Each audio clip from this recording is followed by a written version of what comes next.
pregunto a todas las personas que me escuchan en este momento, ¿hasta qué edad les gustaría vivir? Y después de ese momentito de pensarlo, estoy casi segura que muchos pensaron, no importa la edad, pero sí la calidad. No importa si es 30, 40, 60, 80, 100, 120, no importa, pero con calidad. De eso vamos a hablar el día de hoy, con la doctora Yalia Velasco Sánchez y Mercedes Martínez, que es licenciada en gerontología, tanatóloga, neuropsicóloga. Y en tu caso, Yalia, pues tienes una certificación en medicina general, diploma de tanatología, en fin, tienes maestra de investigación médica, en fin, un gran currículum. México ocupa uno de los últimos lugares en esperanza de vida entre los países que forman parte de la OCDE.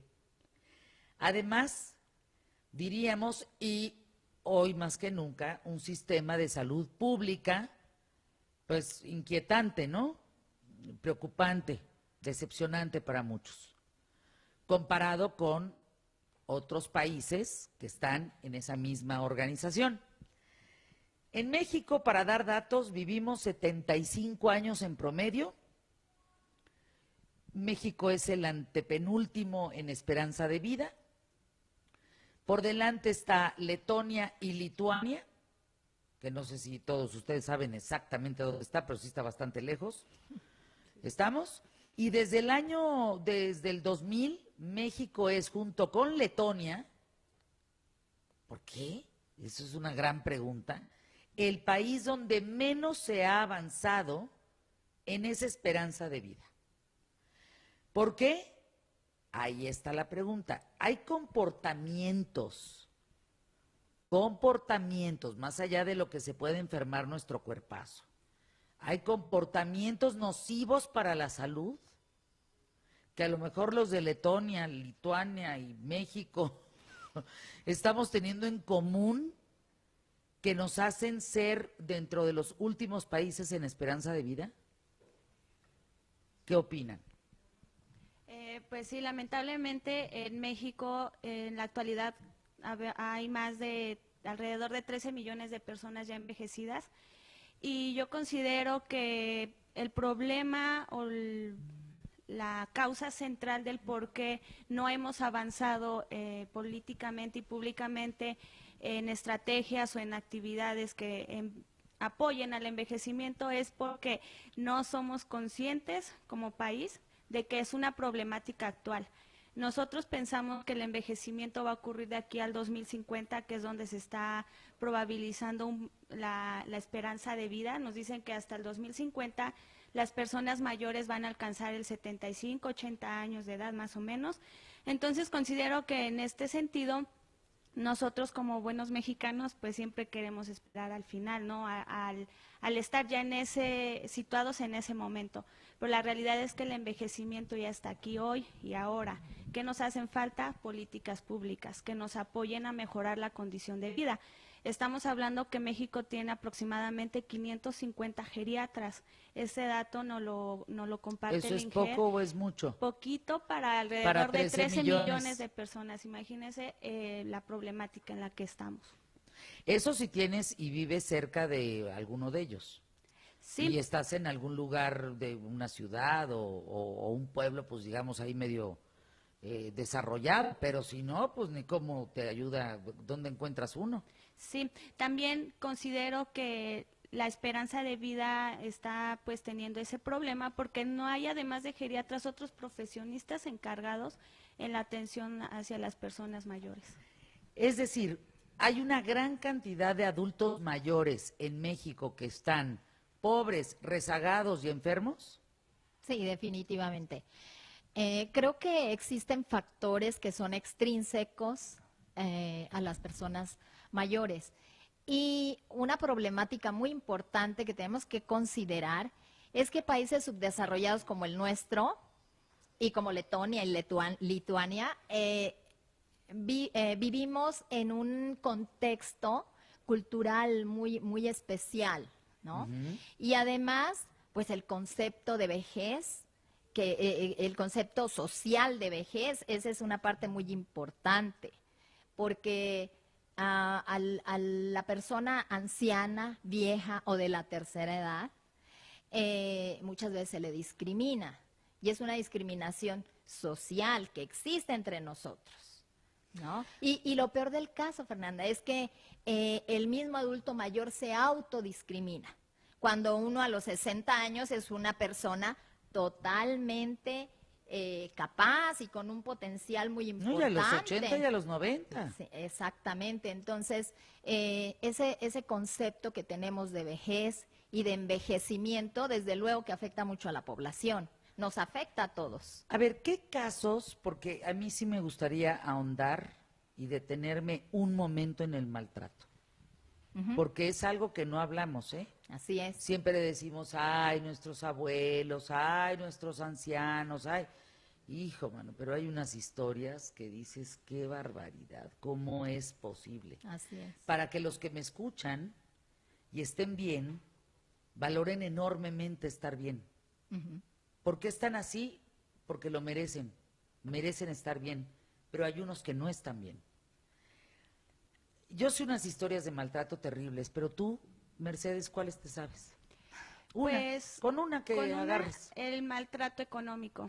Estamos hablando de que las personas mayores pues llegan a esta edad sin saber escribir, sin saber leer y pues lamentablemente los hijos en algunas ocasiones abusan de esa ignorancia y pues es un maltrato porque al final están maltratando su poder de decisión, su poder de razonamiento, y ellos son quienes deciden qué van a hacer con los bienes o no, o también el maltrato violento, así físico y psicológico.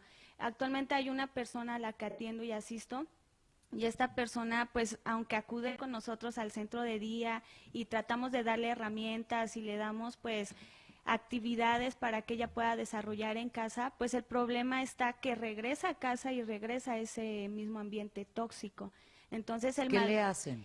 pues hablarle fuerte, hablarle discriminadamente, es que tú ya no puedes, tú ya no eres, tú ya me tienes harta, ya me colapsaste y pues hay que entender que el hecho de darle un techo a la persona mayor, la comida y a lo mejor vestirlo, no es todo, sino también requiere esa asistencia emocional y afectiva.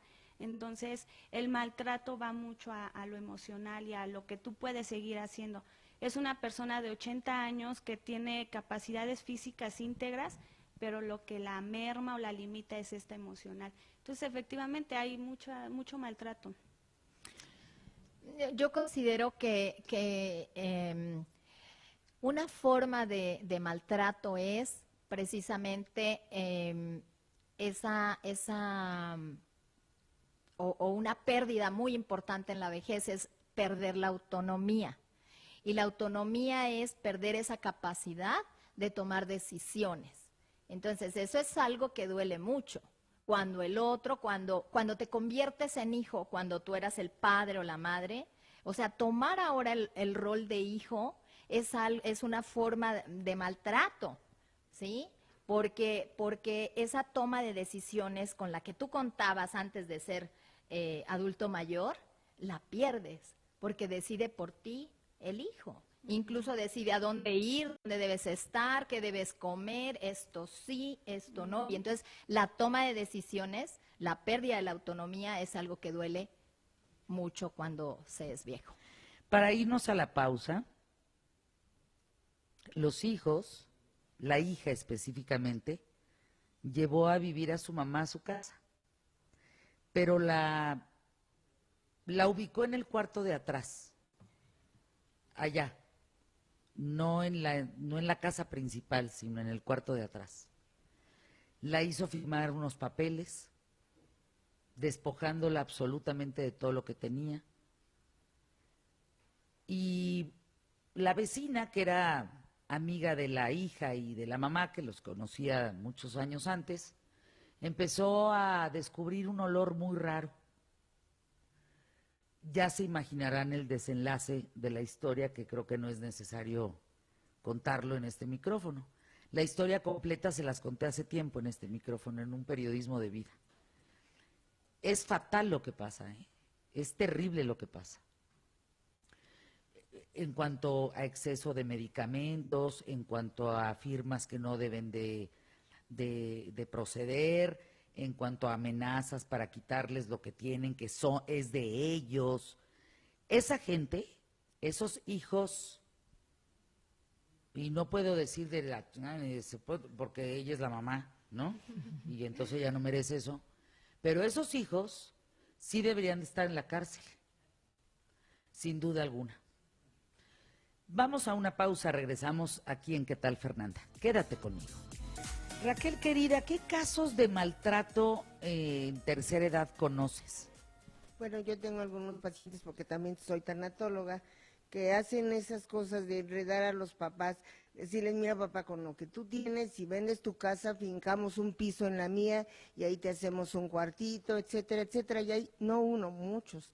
Y al ratito, pues con la esperanza pues de que ya se va a morir el papá o la mamá, y entonces pues se quedan con esa propiedad, ¿no? Y así que les sacan dinero a más no poder. O sea, hay muchos casos. Por acá también conocías casos, ¿verdad? ¿Cómo te llamas? Yolanda Velázquez, a tus órdenes. ¿Qué casos conoces, Yola? Bueno, yo cuando era chica, la colonia en donde nosotros vivíamos era una colonia popular. Entonces se dio el caso de que la señora queda viuda y los hijos, porque ahí no nada más era uno, los hijos se unen para decirle, pues mamita, qué bueno que estás todavía con nosotros, pero a partir de hoy nosotros tomamos las decisiones y tomamos tu casa. Entonces la señora sufrió mucho, la sacaron a la calle y en la calle murió. Una cosa muy triste, pero sí, yo tengo 72 años de vida. La colonia donde yo vivía en México era una colonia popular, de no muy buena prestigio o nombre, y se daban muchos casos, no era el único. Bueno, pues en otras colonias de código postal muy alto pasa exactamente lo mismo, Yola. No sé si las sacan a la calle, con esa, seguramente sí, pero las dejan morir, los despojan completamente. ¿Alguien más sabe de algún caso que pueda compartir con nosotros? ¿No? ¿Tú también? A ver, productora. Una persona cercana a nuestra familia, la chica era adoptada, entonces cuando se queda con la mamá, la esconde, la mete a un cuarto y todo el tiempo la tiene dormida, hasta que llegan los hermanos de la señora con policía para sacarla, para rescatarla. La tenía como secuestrada, pero la tenía en calidad literal en un colchón, en la recámara, en el piso, rodeada de malos olores, de comida podrida, de verdad, terrible, terrible. Maltrato, el maltrato. ¿Tú, tu nombre? Gustavo Loreto, gerontólogo. En estos años que he trabajado vi gente también cuidadoras o hijas que para que no se note el maltrato y el abuso muchas veces entierran las uñas en el cabello porque no se nota. Entonces hay gente que para forzar o para someter a alguien a sus deseos, pues hay este tipo de maltratos que no se ven, ¿no? Entonces documenté por lo menos 3 casos. De despojos de casas, muchísimos, porque trabajé en el INAPAM hace muchos años, pero filas de gente que le quitaban. Me llevo a mi tía, un caso muy particular de una persona en una residencia, se la llevan de viaje y cuando regresan ya todo ya se había vendido, ya había pasado ya todo. En un viajecito, me voy a llevar a mi tía de viaje a Europa, cuando regresan ya le habían quitado todo. Hijos de su madre. No. ¿Tu nombre? Soy Rosario Jiménez, tengo más o menos como 15 años trabajando con el adulto mayor, soy psicogerontóloga y en este tiempo, hace ratito tú comentabas que no nada más en una élite de clase baja, ¿verdad? En todas. Y esto es una cosa muy, muy común, lo despojan pero de la parte emocional. ¿Cómo es eso? Dando medicamentos para permanecer en un estado aletargado, somnoliento, entre más pueda estar dormido, mejor, porque así no me hace ruido, no me da problemas, ¿no? Eso es una cosa bastante común, el abuso de los medicamentos. ¿Alguien más que nos acompaña por aquí para contar una historia?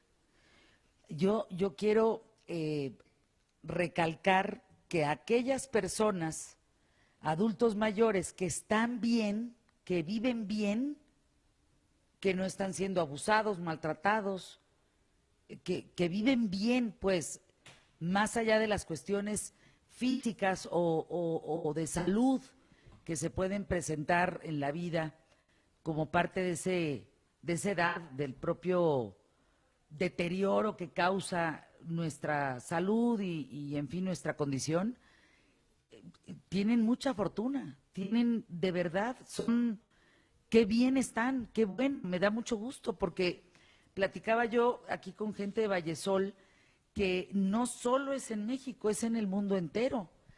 Por eso traen, por ejemplo, la gente de Vallesol esta institución a Querétaro, porque allá hay 40 Vallesoles, 40 lugares donde van la gente de la tercera edad. Este es el primero y está aquí en Querétaro para justamente evitar lo que también se ve en España. En todo el mundo se ve esto. Además, qué terrible, porque miren, yo soy mamá, imagínense, nosotros que no llegamos a la tercera edad, imagínense, señoras, señores, que nuestros hijos nos hagan eso. No lo podría, pues si yo los eduqué, o sea, ¿cómo me van a acabar haciendo una cosa así? Es terrible pensarlo, ¿eh? Yo, bueno, incapaz de hacerle algo así a mi madre, a mi padre, bueno, no me pasa por la cabeza, al contrario. Lo que sea necesario para ellos, que ellos estén bien. Esos son actos de amor contundentes en la vida. Lo otro existe desgraciadamente y no tiene nombre. Esa gente debería de estar en la cárcel. Deberían de despojarlos, deberían de quitarles lo que se están robando, están delinquiendo, pues. Entonces, híjole, yo creo que sí hay que valorar, porque cuando yo les pregunto, ¿hasta qué edad quieres vivir? A ti que me escuchas. Sí, la respuesta, más allá de decir una edad en años, es decir, con calidad de vida, que si no soy independiente, que dependa yo de alguien que me quiera, que me cuide, que me proteja, que vea por mí, que vea bien por mí. Porque si no, pues es una tragedia, ¿no? Lo que pasa, Fer, es que nos hace falta mucha cultura de envejecimiento, dado que aquí en México y pues en otros países tenemos muchos mitos y estereotipos con respecto a la vejez, porque efectivamente decimos, es que como ya está viejo, como ya está grande, ya tiene que quedarse ahí sentado. Como ya está grande, ya está viejo, no debe de salir a aprender a hacer cosas nuevas.